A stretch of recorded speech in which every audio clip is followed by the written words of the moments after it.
Basically दो तरीके की ड्रॉप शिपिंग आज के डेट में अवेलेबल है, ठीक है, जो कि एक है इंटरनेशनल ड्रॉप शिपिंग, एक है इंडियन ड्रॉप शिपिंग।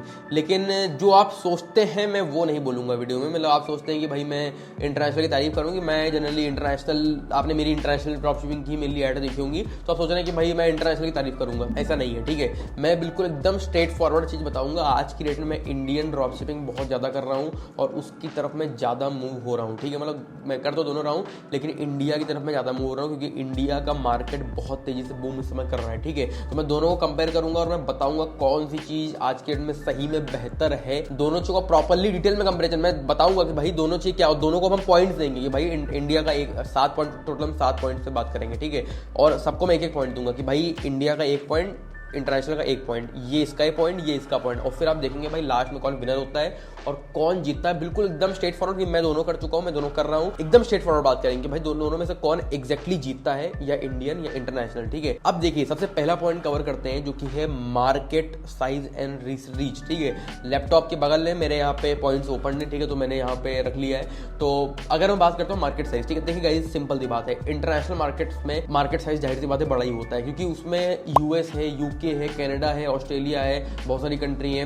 और सिर्फ अगर आप यूएसए को भी ले लेंगे ना तो भी वो इंडिया से बहुत बड़ा है, ठीक है। तो मतलब वहाँ का मार्केट है बहुत ही बड़ा है, बहुत ज़्यादा लोग स्पेंड करते हैं, बहुत ज़्यादा लोग खर्चा करते हैं और बहुत फ्रिक्वेंटली बाई करते हैं और मतलब एक तरह से उनके पास पैसा की कोई लिमिट है नहीं, ठीक है। तो मतलब बार बार खर्चा करते रहते हैं, भाई आज ये खरीदो वो खरीदो, सब ऑनलाइन ड्रॉप शिपर से बाई करते हैं या अमेजोन से बाई करते हैं, ई कॉमर्स सब वहाँ पे बहुत पूरी इकोनॉमी वहाँ पे ई कॉमर्स डिपेंडेंट है। तो जाहिर सी बात है मार्केट साइज तो डेफिनेटली बड़ा होगा। सो गाइस यहाँ तो हमारा क्लियर विनर है इंटरनेशनल ड्रॉप शिपिंग, ठीक है। अब दूसरा पॉइंट है सप्लायर्स कि भाई कहाँ सप्लायर्स बेहतर है, कहाँ सप्लायर्स अच्छे हैं खराब है, ठीक है। इंटरनेशनल ड्रॉप शिपिंग में सप्लायर जाहिर सी बात है बहुत बड़ा मार्केट है, ठीक है। तो बहुत बड़े मार्केट को केटर करने के लिए बहुत ज़्यादा लोग चाहिए, बहुत सप्लायर चाहिए, पूरा इंटरनेशनल मार्केट है, बहुत लोग बाई करते हैं। तो जाहिर सी बात है कि ज़्यादा ड्रॉप शिपर्स भी वहाँ पे होंगे क्योंकि सप्लाई, क्योंकि मार्केट बड़ा है तो ड्रॉप शिपर ज़्यादा होंगे। अब ड्रॉप शिपर ज़्यादा है तो ड्रॉप शिपर्स की नीड फुलफिल करके ड्रॉप शिपर को सामान चाहिए जो कि उन्हें बेचना है, लोअर मार्जिन पे सामान चाहिए जो हायर मार्जिन में बेचना है, ठीक है। तो ज़्यादा लोग मतलब ज़्यादा ड्रॉप शिपर मतलब कि ज़्यादा सप्लायर उनकी डिमांड को फुलफिल करने के लिए, ठीक है। तो कहने का मतलब है कि वहाँ बहुत सारे सप्लायर है, अली एक्सप्रेस हो गया सबसे बड़ा, ठीक है। इसके अलावा अप्रोलो हो गया और हर तरह की कस्टमाइजेबल सप्लायर है, हर तरह के सप्लायर हैं, वहाँ पे कोई कैश ऑन डिलीवरी नहीं है, ठीक है। तो इसलिए जाहिर बात है यहाँ पे हमारा इंटरनेशनल विनर है, इंटरनेशनल ड्रॉप शिपिंग हमारा जीतता है। सप्लायर वहाँ पे बहुत ज़्यादा है और वहाँ पे तरह तरीके के सप्लायर है, प्लस वहाँ पे सप्लायर्स को डायरेक्ट पेमेंट प्रीपेड मिलता है। सप्लायर क्यों है इसका मैं रीजन दे रहा हूँ कि भाई वहाँ पे डायरेक्ट कस्टमर को, मतलब जो सप्लायर है उनका सारा प्रीपेड पेमेंट वहाँ मॉडल होता है। तो सप्लायर वहाँ वर्क करना ज़्यादा चाहते हैं क्योंकि भाई वहाँ डायरेक्ट पेमेंट मिल रहा है। इंडिया में क्या होता है सीओडी है, कैश ऑन डिलीवरी, तो वहाँ पे पेमेंट का डिले होता है। तभी ये भी रीजन है कि भाई जो सप्लायर होते हैं सोचते हैं कि भाई वहाँ पे डायरेक्ट पेमेंट मिल रहा है तो वहाँ पे ज़्यादा काम करने को प्रेफर करते हैं और मार्केट भी काफ़ी बड़ा है वहाँ पे, ठीक है। तो वहाँ सप्लायर इसलिए काफ़ी ज़्यादा है और आगे भी रहने वाले, तो इसमें तो कोई डाउट है नहीं। और अगर बात करें सप्लायर की, इंडिया में जो सप्लायर है वो है एक रोपोसो क्लाउड मेनली, और इसके अलावा कोई मुझे खास सप्लायर लगता नहीं है। रोपोसो क्लाउड मेनली सप्लायर है, बाकी डायरेक्टली वो ड्रॉप शिपिंग का है। बाकी अगर डायरेक्टली ई कॉमर्स करना है तो फिर इंडिया मार्ट वगैरह हो गया, लेकिन मेन यहाँ पे ड्रॉप शिपिंग का रोपोसो क्लाउड है। इंटरनेशनल में तो भरे पड़े हैं, अली एक्सप्रेस के थ्रू DSCR के थ्रू कर सकते हैं, अप्रोलो हो गया, ड्रॉप शिपिंग हो गया, सोर्स इनबॉक्स हो गया, जेंड्रॉप हो गया। इसके अलावा जो है मतलब कई सारे सप्लायर्स और हैं, ठीक है। मेनली जो है मतलब मेरे जेंड्रॉप को छोड़ के ये सब मैंने यूज़ किए हुए हैं, जेंड्रॉप मुझे पता है, बाकी मैंने सारे यूज़ किए हुए हैं तो मुझे पता है काफ़ी बढ़िया है वहाँ पे सप्लायर्स। इसके अलावा बात करते हैं स्टार्टअप कॉस्ट, ठीक है। स्टार्टअप कॉस्ट में देखिए गाइस सिंपल सी बात है, अब जाहिर सी बात है इंटरनेशनल का मार्केट बड़ा है, पैसा ज़्यादा है, डॉलर में चीज़ें होती हैं, तो डेफिनेटली वहाँ पे अमीर लोग रहते हैं, उन्हें में बेचना है, कंपटीशन ज़्यादा है, तो जाहिर सी बात है वहाँ पे खर्चा भी ज़्यादा करना पड़ता है स्टार्टिंग करने के लिए, खास करके मार्केटिंग के अंदर, ठीक है। तो वहाँ पे मार्केटिंग के अंदर तो कोई सामान में खर्चा है नहीं, ड्रॉप शिपिंग कर रहे हैं तो मेनली मार्केटिंग का होता है। और चाहे पेड प्रमोशन करवा रहे हैं, इन्फ्लुएंसर मार्केटिंग, चाहे फेसबुक एड्स, गूगल एड्स कर रहे हैं, हाँ 50-50 भी करते हैं, बात अलग है। वरना अगर उस समय देखें तो मार्केटिंग खर्चा या फिर टोटल ओवरऑल खर्चा बिजनेस को स्टार्ट करने का ज़्यादा होता है इंटरनेशनल के अंदर। इंडिया में काफ़ी कम खर्चा है क्योंकि सब रुपीज़ में है, मार्केट छोटा है और नया मार्केट है, और साथ में यहाँ पे क्या है कि मतलब एक तरह से मार्केटिंग खर्चा ही ओवरऑल काफ़ी कम रहता है। अगर आप मार्केटिंग, पेड मार्केटिंग मेनली करते हैं तो 50-50 पे करते हैं तो फिर 50-50 का काम हो जाता है। यानी मतलब ओवरऑल कंपटीशन ज़्यादा है, सेल लाना ईजियर है इंडिया में, कम खर्चे में, कम एफर्ट में, और इंटरनेशनल में ज़्यादा खर्चा है, ज़्यादा एफर्ट करना है सेल लाने के लिए। तो यहाँ पे, और साथ में यहाँ पे cash on delivery orders India में होते हैं तो लोग और जल्दी बाय करते हैं। अब मान लो किसी से डायरेक्ट पेमेंट, मैंने आपसे कहा भाई 2000 रुपये अभी पेमेंट लाओ तब जाके सामान मिलेगा, वर्सेस मैंने कहा कि भाई सामान अभी खरीद लो, जब घर पर पहुँचेगा तब पेमेंट करना है। तो किस केस में आप पेमेंट करना चाहेंगे?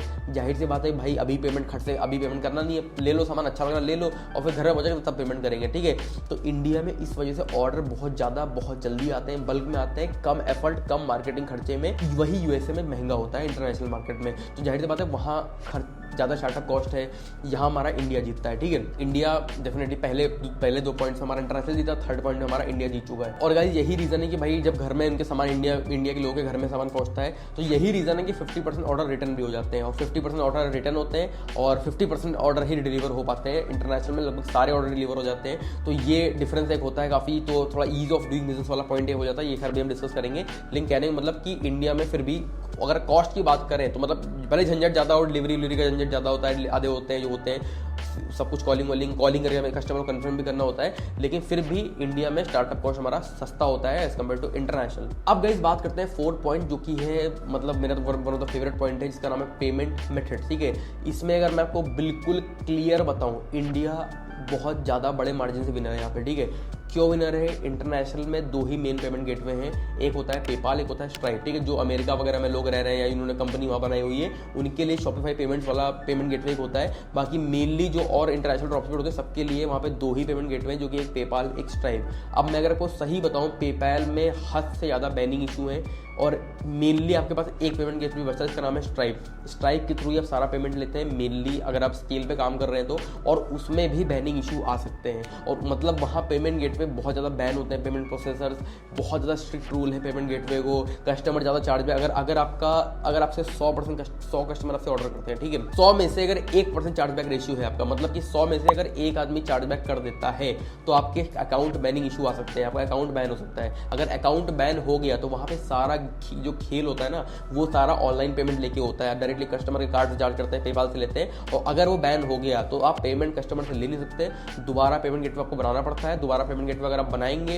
अप्रूव होगा, उसके बाद अगर फिर उनको लगेगा पेमेंट गेटवे वालों को कि आप जो है सेम स्टोर पे सेम तरीका बिजनेस को प्रमोट कर रहे हैं, तो फिर से आपका पेमेंट गेटवे बैन कर देंगे। ठीक है, तो यहाँ पे बैनिंग का इशू बहुत ज्यादा है। और इसके अलावा और कोई ढंग की पेमेंट गेटवे है भी नहीं। शॉपिफाई पेमेंट है वो आप यूएसए वगैरह में होंगे तो ही ज्यादा मेनली यूज कर पाएंगे, वरना शॉपिफाई पेमेंट भी आपके हाथ से गया। इसके अलावा बहुत सारे और मतलब पेमेंट गेटवे होते हैं इंटरनेशनल में, लेकिन वो इतने खास करके नहीं, वहां से आप इतना जल्दी कस्टमर से पेमेंट ले नहीं सकते। मतलब कहने मतलब अगर 100 कस्टमर आपसे बाई कर रहे थे एक महीने में तो वही आपके 60-70 बचेंगे। अगर आप दूसरा कोई पेमेंट गेटवे यूज करते तो आपका प्रॉफिट भी कम हो जाएगा। मेनली स्ट्राइप एंड पेपाल है, उनको बहुत संभल के बहुत सोच समझ के यूज करना पड़ता है। पेपाल तो बहुत ज्यादा खतरे वाला पेमेंट गेटवे, बहुत ज्यादा वो ड्रॉप शिपिंग को सपोर्ट ही आता नहीं करता है, मेनली बहुत ज्यादा स्ट्रिक्ट रहता है ड्रॉप शिपर्स के लिए। और स्ट्राइप करता है लेकिन उस पर बहुत संभल के चलना पड़ता है। इंडिया में वही हमारा बहुत आराम है। रेजर पे है, कोई इतना दिक्कत नहीं है, सिंपली रेजर पे यूज की ज़्यादा कोई बैनिंग की दिक्कत है नहीं। अगर मान लो बैन हो भी जाता है तो इंडिया में वैसे भी 90-95% payment COD cash on delivery के ऊपर आते हैं, तो डायरेक्ट कस्टमर आपको सीओडी पे ऑर्डर करेगा, घर जब पहुंचेगा तब आप पेमेंट ले लीजिए उससे।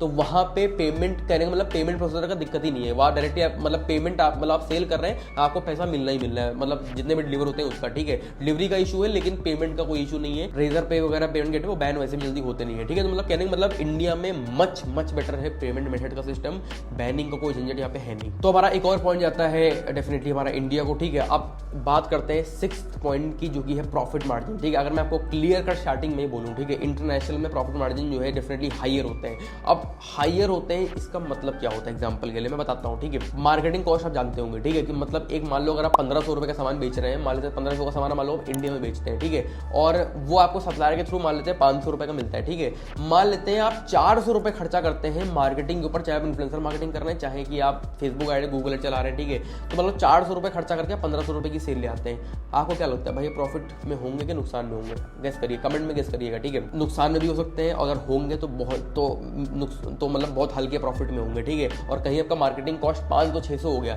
तो आप नुकसान में जाएंगे इंडिया में। ठीक है, कैसे होगा बताता हूँ। ठीक है, मान लेते हैं कि आप 400 रुपए, अभी मान लेते हैं 400 रुपए का आपको ऑर्डर आता है, मतलब 100 लोगों ने मान लो 1500 का सामान बेच रहे हैं, 100 लोगों ने आपसे ऑर्डर किया, तो 1500 × 100 कितना हुआ?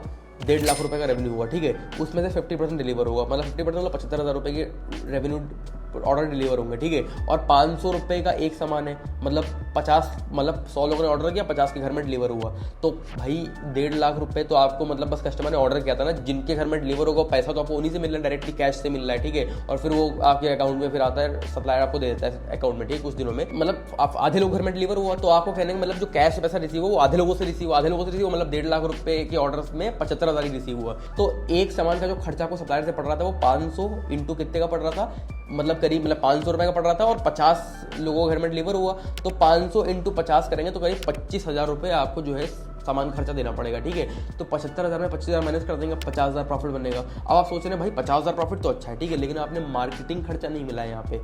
400 रुपये का आपको एक ऑर्डर मिल रहा था, एक ऑर्डर 400 रुपये का मिलता है, ठीक है। तो 400 रुपये का एक ऑर्डर, अब मार्केटिंग खर्चे में तो आपने पूरे 100 ऑर्डर्स की पेमेंट की है ना मार्केटिंग के लिए, मतलब 400 रुपये का ऑर्डर तो लाए तो पूरे 100 ऑर्डर थे, तो 400 रुपये पूरे 100 ऑर्डर के पैसे आपको देने पड़े ना मार्केटिंग में। वो तो आपका है नहीं कि भाई 50 डिलीवर नहीं तो गूगल से या फेसबुक से आधे पैसे वापस मांग लेंगे कि लाओ भाई आधे पैसे वापस लाओ, वो तो पूरा हो गया ना पेमेंट, वो तो प्रीपेड है सारा। तो मतलब 400 इंटू 100 ऑर्डर आप लाए, ठीक है, 40,000 रुपये का मार्केटिंग खर्चा हो गया। 50,000 में 40,000 रुपये निकाल दिए, 10,000 प्रॉफिट बचा, ठीक है। अब सोचो 10,000 प्रॉफिट बचा, ठीक है। अभी इसमें और कुछ जोड़ना है, इसके अलावा जो आप 50 ऑर्डर जो मतलब एक तरह से जो मतलब डिलीवर नहीं हो पाए, उनके ऊपर आपको 72 रुपये एक ऑर्डर पे आरटीओ देना पड़ता है, जो रिटर्न हो गया ना सप्लायर तक की, तो उनके ऊपर एक आपको एक फीस लगती है, आरटीओ फीस को बोलते हैं रिटर्न टू ओरिजिन फीस। अब रिटर्न टू ओरिजिन फीस की अगर मैं बात करता हूँ तो 72 रुपये पड़ती है, 50 ऑर्डर डिलीवर नहीं हुए, 72 इंटू 3600 रुपये, ठीक है। 10,000 में 3600 रुपये, मोटा मोटा 4,000 रुपये और माइनस कर लीजिए। 1.5 लाख के रेवेन्यू पे 6,000 रुपये प्रॉफिट बना, ठीक है, मतलब कि ना के बराबर। 75,000 रुपये भी अगर हम मान लेंगे तब भी 6,000 बना, मतलब कि ना के बराबर। जब आप 4 गुने लगभग मार्केटिंग का 400 रुपये डाल के 1,500 का ऑर्डर निकाल लें, मतलब 400 रुपये आपने मार्केटिंग खर्चा किया और 1,500 रुपये का 1,600 रुपये मान लीजिए, 1,600 रुपये का मोटा मोटा ऑर्डर आपने निकाला, 4 गुने रोएस रिटर्न ऑन एड स्पेंड पे आप जब वर्क कर रहे हैं तब भी प्रॉफिट मार्जिन बहुत ही कम है। यही कंपेयर करते हैं अमेरिका से। 400 रुपये डाल गया, 1,500 रुपये का ऑर्डर लिया है, ठीक है, तो वहाँ पे मान लो 500 रुपये का पड़ा, तो वहाँ पे आपको कोई रिटर्न नहीं है वहाँ पे बिल्कुल भी। जब रिटर्न वहाँ पे नहीं है, 400 का ऑर्डर आपको मिलेगा नहीं, लेकिन कहने का मतलब एग्जांपल बस ले रहा हूं मैं, हाइपोथेटिकल सिचुएशन बस कंपेयर करने के लिए। तो वहां पे ऑर्डर कहने का मतलब मार्केटिंग खर्चा काफी हाई होता है वहां पे, तो हम वहां पे सामान भी महंगा बेचेंगे, सामान भी कम से कम 4-5 हज़ार रुपये का बेचेंगे वहां पे, और डेफिनेटली सप्लायर से सस्ता पड़ रहा होगा, तो वहाँ पे सामान पे मार्जिन मतलब 500 का सामान वहाँ पे हम 4,000 का 3,000 का बेचेंगे, 4,000 तक बेचेंगे, तब वहाँ पे हमारा बन जाएगा। लेकिन मैं बस एक सिचुएशन ले रहा हूँ हाइपोथेटिकल, जिससे क्या समझ में आए। अब वहाँ पे आपको बिल्कुल रिटर्न नहीं होंगे, तो आपका कोई ऑर्डर रिटर्न नहीं हुआ, तो मतलब एक तरह से 50,000 मतलब 1.5 लाख रुपए का आपको रेवेन्यू बना, ठीक है। तो उसमें पूरे के 100 ऑर्डर डिलीवर हो गए, लगभग 1-2% रिटर्न होता है, बाकी लगभग 100 मान लीजिए। अब उसमें से करीब मतलब 50,000 मतलब 100 ऑर्डर डिलीवर हो गए, एक सामान 500 का पड़ रहा था, 100 ऑर्डर डिलीवर हुए, 100 इंटू 500 इंटू 100 कर देंगे, 500 रुपये का एक 100 ऑर्डर डिलीवर हुए, पूरे 100 रिटर्न कोई हुआ नहीं, तो इंटू कितना हो गया, करीब जो है हमारा जो है कितना हो गया, मतलब ये जो है 50,000 रुपये का सामान पड़ गया हमें, तो हमें 1.5 लाख में 50,000 माइनस कर देंगे, तो करीब हमारा 1 लाख बनेगा, ठीक है। अब 1 लाख के बाद हम यहाँ पे मार्केटिंग खर्चा निकालेंगे, 400 रुपये का हमें ऑर्डर पड़ रहा था, तो हम 40,000 मतलब हमें 100 ऑर्डर लाने का, एक ऑर्डर लाने का 400 रुपये, हम 100 ऑर्डर लाए, 400 इंटू 100 40,000 रुपये मार्केटिंग खर्चा, तो 40,000 मार्केटिंग, तो 1 लाख में 40,000 निकाल दिया, हमारा 60,000 रुपये प्रॉफिट बना। कुछ रिटर्न्स भी होंगे, रिटर्न्स भी काट लो, 50,000 बना, तो कितना हो गया यहाँ पे 30% प्रॉफिट मार्जिन हो गया।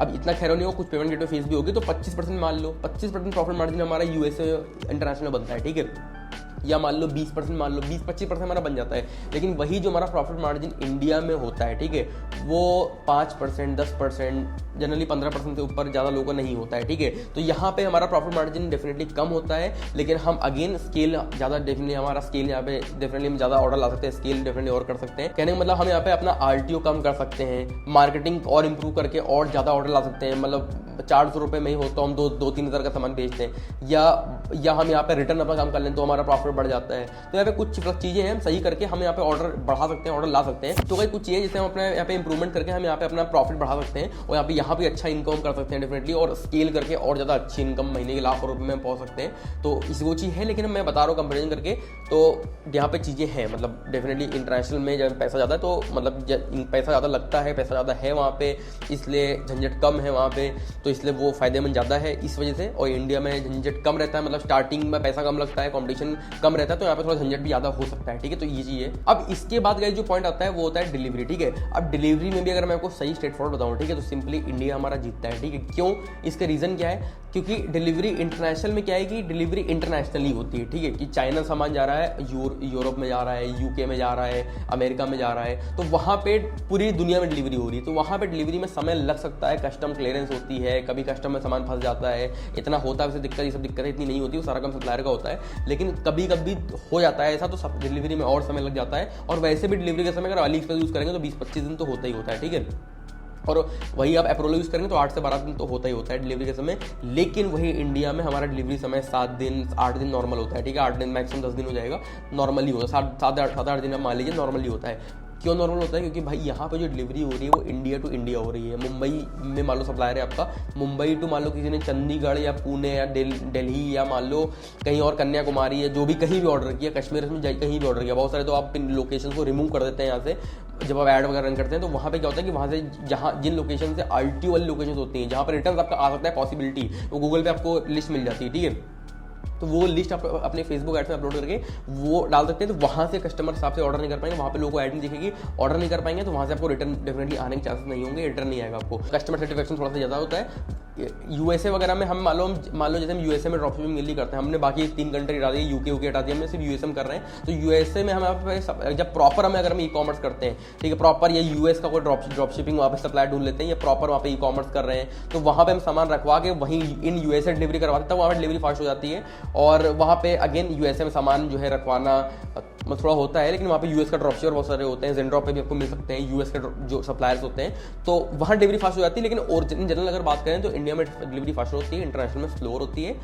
तो यहाँ पे जीतता है हमारा इंडिया। अब इसके बाद ईज ऑफ डूइंग बिजनेस, ठीक है। तो गाइस सिंपल अगर मैं बात बताऊँ तो आपको लग रहा होगा भाई इंडिया में ईज ऑफ डूइंग बिजनेस ज़्यादा होगा, लेकिन अगर मैं आपको सही बताऊँ, इंटरनेशनल में भाई पेमेंट गेटवे दिक्कत होती है, ठीक है। पेमेंट गेटवे में ब्लॉकेजेस होते हैं। इंडिया में हमारा कस्टमर से कॉल करना, कस्टमर से कॉल पे बात करना वो झंझट होता है, क्योंकि भाई जब हमारे पास 100 ऑर्डर इंडिया में आते हैं, हमें 100 के 100 लोगों को कॉल करना होता है, या फिर उसमें से जो 70 जो ऑर्डर ऐसे हैं जिनमें लग रहा है रिटर्न आ सकता है, उन्हें हमें कॉल करके कंफर्म करना पड़ता है कि भाई आप जो है ऑर्डर रखना चाहते नहीं रखना चाहते। और 70 में से मान लो 30 लोग रखना नहीं चाहते, तो 30 लोग के ऑर्डर कैंसिल करने पड़ते हैं। फिर उसमें से बचे हुए बाकी लोगों को ऑर्डर डिलीवर करना होता है, जिससे हमारा RTO रिटर्न कम होता है। यहाँ पे रिटर्न कम हो तो हमारा प्रॉफिट बढ़ता है यहाँ पे। तो हमें एक कस्टमर को कॉल भी करना पड़ता है, काफ़ी मेजॉरिटी कस्टमर को कॉल करना पड़ता है। तो यहाँ पे हमारा ईज ऑफ डूइंग बिजनेस कम हो जाता है। लेकिन अगेन हमारे पेमेंट गेटवे ब्लॉक्स नहीं होते हैं। अमेरिका में क्या है, कंपटीशन ज़्यादा है, मार्केटिंग में दिक्कत है। अगेन वहाँ मार्केटिंग का जो वहाँ पे ज़्यादा चीज़ें मतलब मुश्किल से होती है, यहाँ पे हमें थोड़ा सा यूनिक रहना पड़ता है। तो वो खैर दिमाग लगाने काम है, वो तो खैर फिर भी ठीक है। लेकिन वहाँ पे ना पेमेंट गेटवे ब्लॉकेजेस बहुत ज़्यादा होते हैं कि भाई पेमेंट गेटवे ब्लॉक हो गया। ई-कॉमर्स जब तक पूरा फुल ई-कॉमर्स में आते हैं तब तक दिक्कत काफ़ी सहनी पड़ती है ड्रॉप शिपिंग के अंदर खास करके। और ई-कॉमर्स में जब आप आते हैं मतलब कहने मतलब ऐसा नहीं है कि बिल्कुल कोई इसका सोल्यूशन नहीं है, लेकिन सोल्यूशन इसका है। हमें दिक्कत तो थोड़ी सहनी ही पड़ती है, ठीक है। मतलब कई सारे सोल्यूशन होते हैं, हम अपने ई-कॉमर्स से बताते हैं, लेकिन कहने मतलब फिर भी सोल्यूशन के पहले जब तक हमें आता नहीं तो दिक्कत तो सहनी पड़ती है। मैं इन जनरल बात कर रहा हूँ, ठीक है। तो कहने का मतलब है कि सही है, दोनों चीज़ें बढ़िया है, लेकिन दोनों के अपने अपने चैलेंजेस हैं, ठीक है। इंडिया में अपने चैलेंज है, US में अपने चैलेंज है, और वहाँ पे जब तक हम पूरा फुल ई कॉमर्स आएंगे तब तक डेफिनेटली में कुछ चैलेंजेस झेलने पड़ते हैं। जब फुल ई कॉमर्स आए तब चैलेंजेस हमारे डेफिनेटली काफ़ी कम हो जाते हैं, ना के बराबर रहते हैं, ठीक है। मतलब फिर भी होते हैं लेकिन कम हो जाते हैं काफ़ी हद तक। और साथ में कहते हैं और वहाँ पे पेमेंट गेटवे ले सकते हैं और भी चीज़ें करते हैं। मतलब कहने मतलब कि सॉल्यूशंस हैं, जो दिक्कतें हो रही हैं उसमें सॉल्यूशंस होते हैं। मैंने नहीं कह रहा सॉल्यूशन नहीं है, लेकिन मैं सिर्फ इन जनरल बात कर रहा हूँ कि भाई दिक्कतें दोनों के अंदर हैं और दोनों के अंदर सॉल्यूशन जिनको हम सही करके आगे बढ़ सकते हैं, ठीक है। और इस पॉइंट में मैं अगर ईज ऑफ डूइंग बिजनेस में बात करूंगा तो यहाँ पे दोनों ही जो चीज़ें हैं मैं दोनों को बराबर मानूंगा, इंडिया इंटरनेशनल बराबर मानूंगा। और अगर मैं सही बताऊँ, मैं पूरी वीडियो कंक्लूड करूँ, 3 पॉइंट इंडिया के हाथ में, 3 पॉइंट इंटरनेशनल के हाथ में और 1 पॉइंट दोनों के हाथ में, ठीक है। मतलब जो दोनों ही हार चुके हैं, जीत चुके हैं दोनों ही, आप मान लीजिए। और जो भी क्वेश्चन है आप कमेंट में पूछिए, ठीक है। वीडियो लगभग काफ़ी लेंदी हो गया मेरे हिसाब से। और अगर आप कहेंगे कम पैसा लगा के चीज़ें कैसे करनी है, डेफिनेटली वो एक नई वीडियो का टॉपिक है, वो इसमें कवर करना पॉसिबल नहीं है, तो वो न्यू वीडियो में बताएंगे। अगर वो चाहते हैं तो कमेंट में लिखिए, मैं बताऊंगा, ठीक है। एंड चलते हैं इस वीडियो के लिए। बेस्ट ऑफ लक, जो आपको करना है करिए, बेस्ट तरीके से 100% दीजिए अपना, एंड मिलते हैं नेक्स्ट वीडियो में।